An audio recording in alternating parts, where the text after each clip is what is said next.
Çok sağ olun. Dayı öyle bayaktan day deyirik. Adınız necə oldu? Adım Hacı da. Ne tər? Hacı da. Boy. Salam. Ay meme. Ne diyan görürüm. Uzakbaşı şirini veri kabağa şirin. Davay. Ha, bana şirin ne kabak lan ha? Şami.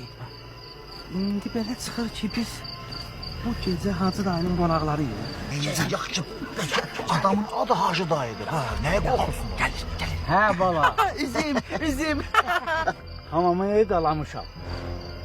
Deyirəm yatmamışdan əvvəl bir yaxşı çimin rahat yorğan döşəkdə dincəlir. Yok Hacı dayı yok. Neyiniz biz öyle bizde gece kalıp tezden durup çıkıp gideceğiz. Eziyet çekmiyor lazım değil. Bir dəqiqə deyənə, şöşü bala. Öz yerimə cavab verir ya.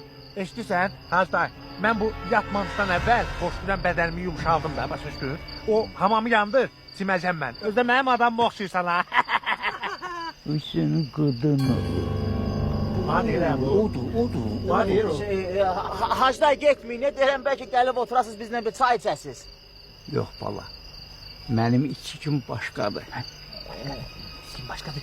Felaket başın xarabdır. Hansı gün ne ceza vakti bedenini yumuşaldırsan. Tez ol çayımızı için kaçak. Mənim bir də problemim var. Mən yatanda bir yaz daş kimi yatanam.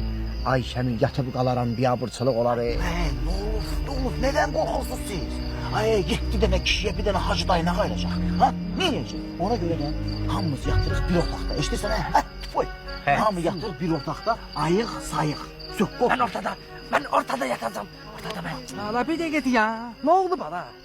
Neden korkusun ha? Ala ben gördüğümü görmüşüm orada. Ala şoşuyum ben şallak mallak görmüşüm ha.